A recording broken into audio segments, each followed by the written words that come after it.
नमस्कार सर्वांना.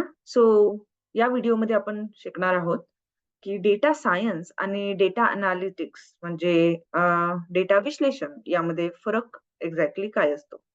ठीक आहे. तर इथे तुम्ही बघू शकत असाल, डेटा सायन्स म्हणजे काय, की इन्व्हॉल्व्स प्रोग्रामिंग एंड कोडिंग. तुम्हाला पायथन किंवा आर या दोघांपैकी तर मोस्टली पायथन ही प्रोग्रामिंग लँग्वेज आलीच पाहिजे. आर ऑप्शनल आहे. आर तुम्ही नंतर शिकू शकता. पण पायथन सर्वात महत्वाची प्रोग्रामिंग लँग्वेज. तुम्हाला एक प्रोग्रामिंग लँग्वेज तर आलीच पाहिजे, जर तुम्हाला डेटा सायन्स शिकायचं असेल तर. पण जर तुम्हाला डेटा एनालिटिक्स करायचंय, तुम्हाला डेटा अॅनालिस्ट व्हायचंय, तर त्यासाठी मिनिमल कमी असेल तरी चालेल किंवा अगदीच पायथन तुम्हाला येत नसेल, तरी सुद्धा तुम्ही डेटा एनालिटिक्स करू शकता. ठीक आहे? किंवा डेटा अॅनालिस्ट बनू शकता. राइट? कारण जेव्हा तुम्ही डेटा सायंटिस्ट होता, तेव्हा तुम्हाला खूप साऱ्या गोष्टी कोडने नवीन बनवायच्या असतात आणि जे काही प्रिव्हियस बनलेले आहे, त्यामध्ये थोडेफार मॅनिप्युलेशन करून तुम्ही त्याला अजून छान पद्धतीने बनवू शकता.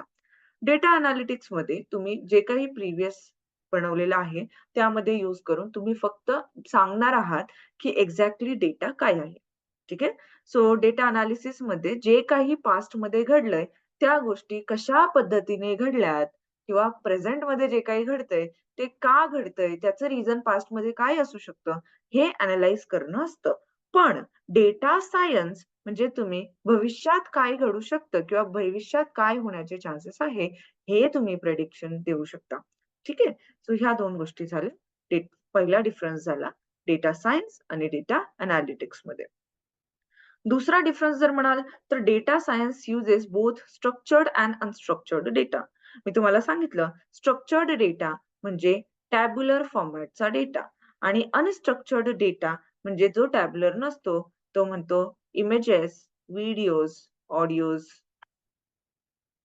ऑडिओज अशा फॉर्मॅटचा डेटा. हा काय झाला?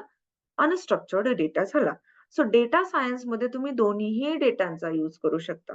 जसं की आपल्याला ऑलरेडी माहिती आहे, की मोस्टली टॅब्युलर डेटा पण तुमच्याकडे आहे. पण आत्ताच्या केसमध्ये इमेजेस, व्हिडिओज हे खूप प्रमाणात क्रिएट होत आहेत किंवा आपण म्हणू त्या पद्धतीचा डेटा खूप प्रमाणात जनरेट होतोय.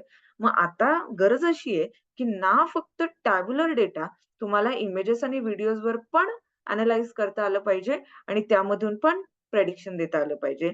त्यासाठी तुम्ही डेटा सायन्समध्ये दोघांचाही यूज करू शकता. तेच जर आपण बघूयात, की एनालिटिक्समध्ये तर business analytics used mostly structured data. एनालिटिक्समध्ये सगळ्यात जास्त यूज होणारा डेटा म्हणजे स्ट्रक्चर्डच डेटा आपण यूज करणार आहोत. अनस्ट्रक्चर्ड डेटा यूज करू शकत नाही किंवा प्रमाण जर असेल, तर ते खूप कमी प्रमाणात आहे. ठीक आहे? हे झालं बिझनेस एनालिटिक्समध्ये. शेवटचा एक डिफरन्स आहे, की data science extensively involves machine learning and artificial intelligence as tools. Machine learning म्हणजे काय, की मशीनला तुम्हाला फक्त अल्गोरिदम द्यायचंय. ठीक आहे? आणि डेटा द्यायचा. मशीन स्वतः शिकेल, की डेटा कोणत्या प्रमाणातला आहे, तो कशा पद्धतीत वर्क करतोय, त्याचा भविष्यामध्ये काय इम्पॅक्ट होऊ शकतो आणि भूतकाळात त्याने काय गोष्टी दिल्यात किंवा घडल्यात त्याच्यामुळे. या सगळ्या गोष्टी बघणं म्हणजे मशीन लर्निंग आणि आर्टिफिशियल इंटेलिजन्स म्हणजे जे ह्युमन इंटेलिजन्स आहे, त्याला रेप्लिकेट करून एक आर्टिफिशियली ह्युमन मेड एक इंटेलिजन्स क्रिएट करणं, हे झालं artificial intelligence.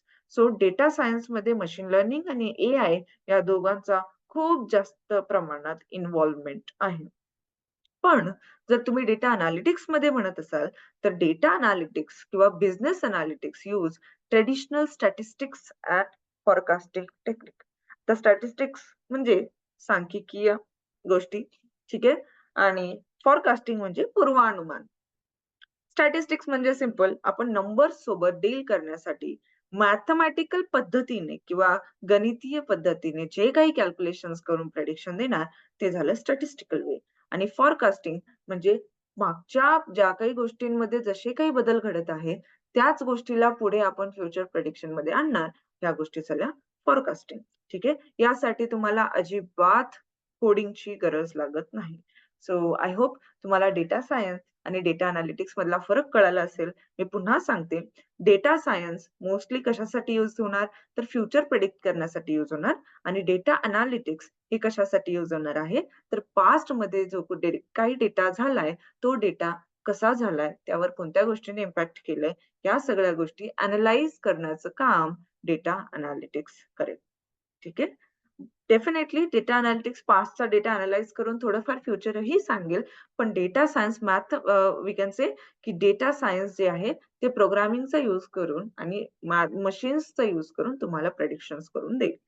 So I hope तुम्हाला या सर्व गोष्टी कळाल्या असतील. एक्झॅक्टली डिफरन्स काय डेटा सायन्स आणि डेटा अनालिटिक्समध्ये.